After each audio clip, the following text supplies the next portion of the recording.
we blame ourselves for the people around us's lack of ability to connect. It's typically because in our childhood we didn't have anybody that we could connect to on a soul level.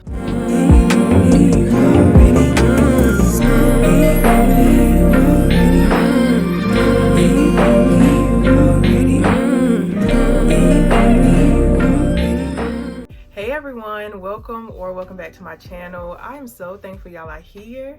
I pray you can find home here, and if so, welcome.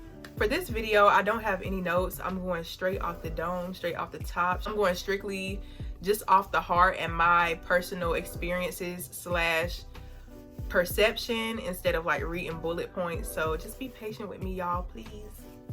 Okay. I want to talk to y'all about the spirit of rejection that haunted my life literally for I'm gonna say within the last 2 years I've overcame that spirit. And when I say spirit, it's not necessarily a religious thing or a demonic thing even, but just the energy of lack, the energy of poverty, the energy of rejection. It's an energy. They're all energies. So it's nothing to be scared of, but these different energies can affect our lives. And the signs that I had in my life were that I couldn't really keep a lot of friends around me. I couldn't stay in friend groups even if they did accept me wholeheartedly. Relationships were kind of up and down because I wasn't going into relationships with this spirit of I want to find somebody who's equally yoked. I want to find somebody who loves me authentically. The spirit of rejection will have you walking around feeling like you don't really deserve anything good. You don't deserve more. You don't want to be seen by people. You don't want to be noticed. You don't want people to get into your deepest self or see your deepest self and hear your deepest thoughts that you have to share, because you carry this spirit of if I do something wrong, if I say something wrong, if I'm not good enough, if they don't see me worthy enough, they're going to leave me, they're going to abandon me, they're going to embarrass me or be embarrassed by me. A lot of times the spirit of rejection also carries a lot of anxiety, a very deep anxiety. It may feel like, oh, I just want to be alone, I just want to be isolated, or I don't want a relationship, I don't want friendships, I'm good by myself. But the reality is, when you carry the spirit of rejection, it's different from spiritual solitude or, you know, taking time for yourself, being a little more selfish. But more so, this spirit makes you so self-loathing. There's so much anxiety around what do they think about me? I can't be my fullest self because I'm scared to be my fullest self. I don't feel comfortable because there's parts of my shadow self, the part that I hide away, that I don't want anybody to see. I can't get relaxed and comfortable and feel safety in my relationships because I won't allow myself to even get to that point of feeling safety, because this spirit of rejection is telling me subconsciously, you're not good enough. They don't like you. Look at their body language. They're showing you they don't like you. Like, I want to go back in time a little bit and talk about our childhoods that may have influenced the spirit of rejection in our lives. And I realized that a lot of the people that I meet or even that I watch here on YouTube that have dealt with that same spirit of rejection is typically because in our childhood, we didn't have anybody that we could connect to on a soul level, on a deep intuitive level, where not only did we know we were safe with this said person, but we felt safe enough to actually reach out for connection with that person if we felt anxious, if we had questions, if we needed advice. We didn't really have anybody around us that could save us in a way as a child from our deepest thoughts, our fears, our anxieties, just being a child in general, and all the different things that we go through emotionally in life, period. If we go through any traumas like divorces or deaths in the family, or we even change schools, it can be something so simple, something so innocent that really shakes up a child's world, which causes them to need to reach out to the safe people around them. But for whatever reason, if you didn't have a safe space growing up and you just didn't have that person, again, on a soul level that you felt like you could reach out to and lean on and cry with and all that type of stuff, you probably developed the spirit of rejection after you isolate yourself out of that belief that nobody is safe around me, nobody will understand me, nobody gets me, I'm the only one that understands my pain or is going through what I'm going through or feeling what I'm feeling. We may become depressed and may deal with different mental illnesses because we don't have that person to lean on emotionally, psychologically, spiritually. We don't have that person that can tell us, what you're going through is okay. I'm always here. I hear you. I understand. I get you. Even the words you aren't saying, I understand. I love you. I want to be a container for you. I want to help you feel safe in this moment. But when we grow up without this healthy dependency, we end up feeling like nobody really likes me. Nobody wants to be around me. Nobody really wants to be my friend. And if anybody is trying to be my friend, they're probably trying to manipulate me or get something out of me, or it just don't feel right, or this is temporary, whatever. And to a certain level, to a certain degree, you don't even see your friendships or relationships as that important because you've learned how to turn the dial down on how much importance you give to relationships because you never really felt safe in any relationship. Like, imagine growing up never understanding, never knowing how grass feels. You'll probably become a person that looks at the grass and you're like, I'm not touching that. I don't know what that is. You'll create like a fear around the grass. You'll create this whole storyline of, oh, if I touch the grass, it might go up my arm and poison me. Like, when you're not exposed to certain things, you start to tell yourself that I don't need that thing. You start to tell yourself that, other people may need relationships. Other people may need safety. Other people may want a relationship or, a romantic partner. But me, I'm independent. I'm good. I don't need nobody. I don't need anything or anyone to feel safe. This is not normal. This is the spirit of rejection. I dealt with it too, y'all. So even when I come on here and I talk about being an introvert and I talk about spending time with myself and being selfish and things like that, understand that in order for me to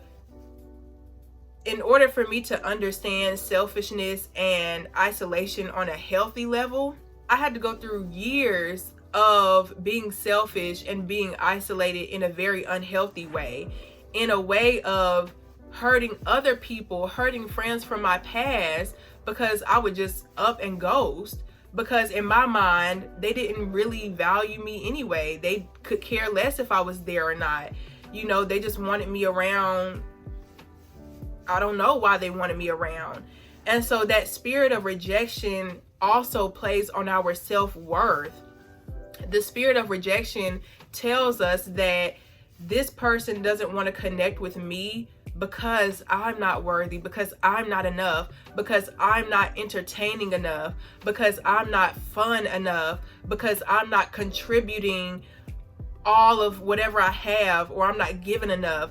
You start to create all these storylines of why you're not worthy enough to be in that friend group or in that relationship, or just why you're not worthy enough to enjoy life, period. And so you go into this isolation that is more so depression than anything, because you're trying to suppress that natural need for connection, for dependency on other people, by telling yourself, oh, like, I don't need other people, I don't want to talk to anybody, yada yada yada. And again, I'm not talking about us being introverted and us needing our space and not wanting to talk to people that genuinely drain us and stuff like that, because that's the thing too. Like, me personally, I don't like to talk to everybody. There are certain people and spaces and places where I'm just like, I'd rather be alone. Like, no thank you, I want to go home. But also, as an introvert, I've learned that because of my childhood traumas, leaning more into introversion on an unhealthy scale was going to be natural for me, since I am already an introvert. So I kind of doubled down on that hyper independence, where I was just like, well, I don't need anybody, because I didn't know what true, genuine safety looked like. Let me see, what else do I want to talk about? With the spirit of rejection, it can also cause you to lack personality, not because you don't have a personality, not because you don't have an opinion, or you don't want to assert yourself in life, in friend groups, in relationships. But when we're children and we're getting the energetic message, we're receiving an energetic message from our parents, our family, somebody outside of us, that we're doing something wrong, or that they don't want to connect with us in one way or another, children naturally go inwards. We naturally go inwards and we say, oh my gosh, the connection with my parents, the connection with the people outside of me is at risk. And it must be because of something I'm doing. It must be because of how I'm behaving. It must be because of me. We blame ourselves for the people around us's lack of ability to connect. I hope that made sense. I don't know exactly how to say it, but we blame ourselves whenever we aren't able to connect to the people that are supposed to be safe for us.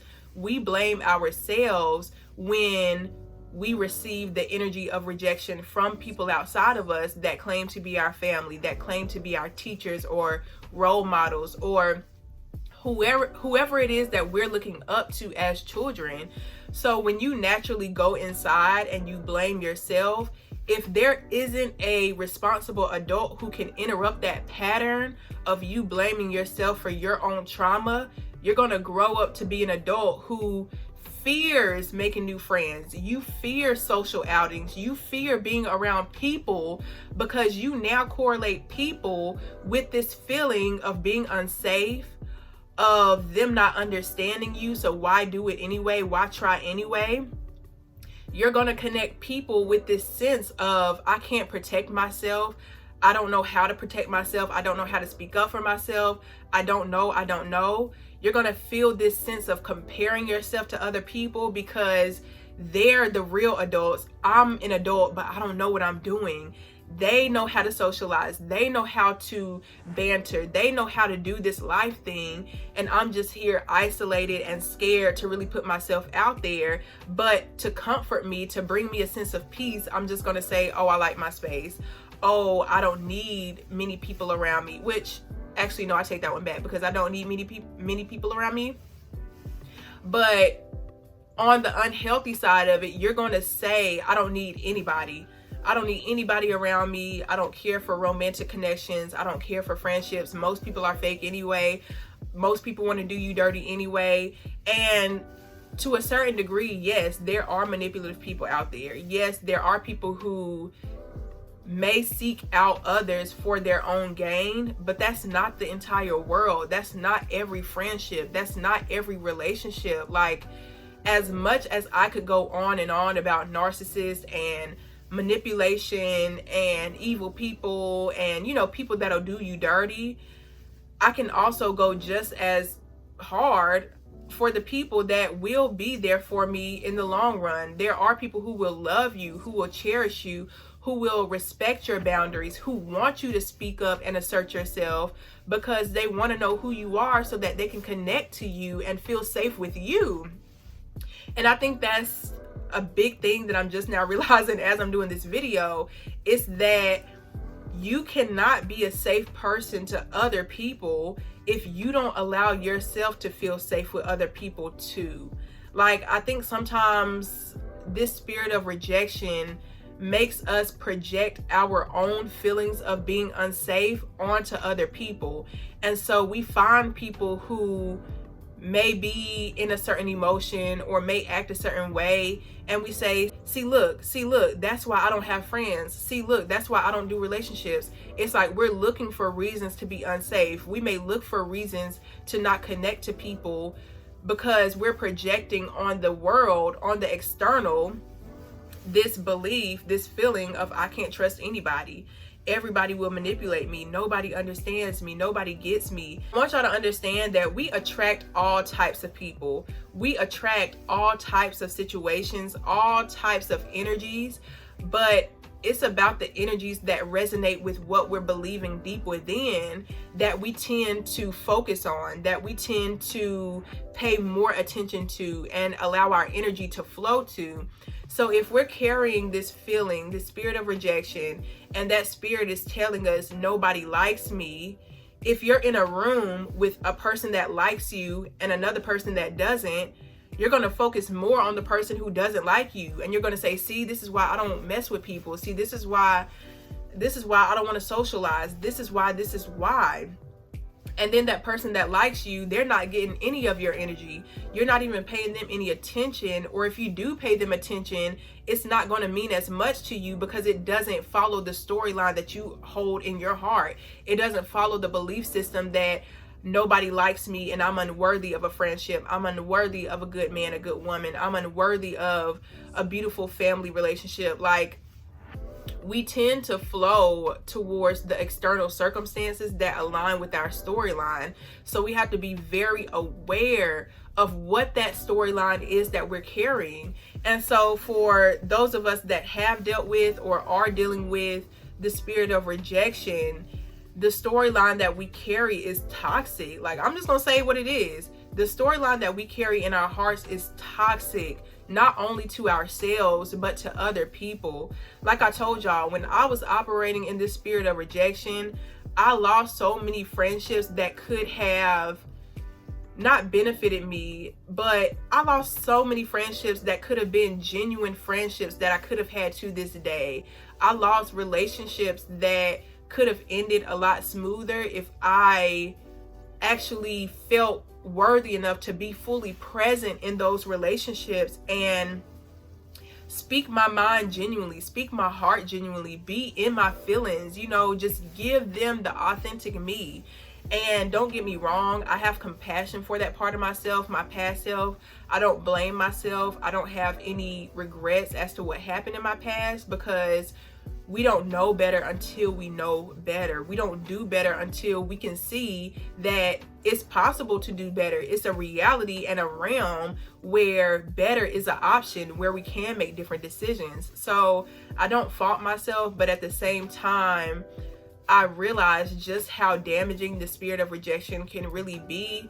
And I'm just so thankful that I've overcame that my spirit and God and the universe and all the beautiful energies have allowed me to see where I was faulted, or not faulted. Is that the right word? No. Where I was kind of operating frequency wise. Because now I have so many beautiful, amazing friendships in my life. I have so many beautiful connections in my life. And even in the face of people who actually don't like me, I feel like my discernment is so much better, y'all. I feel like now when somebody is showing signs of hatred or envy or jealousy, or I can kind of sense that something about me irritates them, when I'm actually being rejected, not me perceiving being rejected and making up stuff. No, when I'm actually in the face of rejection now, I don't take it personal. I don't allow that to be my storyline. Like, see, nobody likes me. See, everybody hates me. See, I'm doing something wrong and that's why she don't want to be my friend. Like, no, now I can separate myself from energies that are actually rejecting me and move on to something else, move on to energies who are accepting of me, who do love me, who do appreciate me. I think the biggest takeaway, well, I can't tell y'all what y'all should take away from this video because it's going to be personal to everybody, but for all the people who can resonate with what I'm saying, there is a realm and a reality where you're comfortable in friendships, where you allow yourself to be yourself authentically, show your personality, speak your thoughts, not get so attached and so hooked onto how people are reacting and responding to your every little move. There is safety for you. There is connection for you. The most important relationship you're going to have is the one with you, your highest self, your best self, your greatest potential, and whatever you praise, whatever you believe in. that is going to be your most important relationship, because it's a lot of energies and frequencies that we can't necessarily get to on our own with our own logic, because a lot of the blessings, a lot of the growth you're going to have in your life is going to come from you tapping into energies that you haven't yet tapped into, that you haven't yet seen in your life before. And especially if you come from trauma, especially if you're aware that you have trauma, we tend to operate on this low frequency of rejection, of abandonment, of sadness in general. And so you're going to need that awareness of energies that you haven't tapped into. So that's why I say, like, you have to believe in some power. You have to believe in something, even if it's just the collective force, right? The universe, greater possibility, whatever you believe in that can communicate with you and have that relationship with you, where you're learning more about yourself without you having to actually use your brain and type stuff on Google. Like, the world is bigger than just you. The world is bigger than just the people on it. Like, everything is working in unison, and you want to be able to tap into the frequency that keeps everything working in unison, so that you can reach all these goals and heal yourself and tap into a new reality that will ultimately heal you and help you reach your highest potential. So I really hope this video helped somebody today. I love showing up on here for y'all. Thank y'all for supporting. We're almost at 1K. Like, I think I said this in my last video, but I'm still surprised. Like, I'm gonna keep saying it. I don't care. This is crazy. But yeah, I will see y'all in the next one. Bye.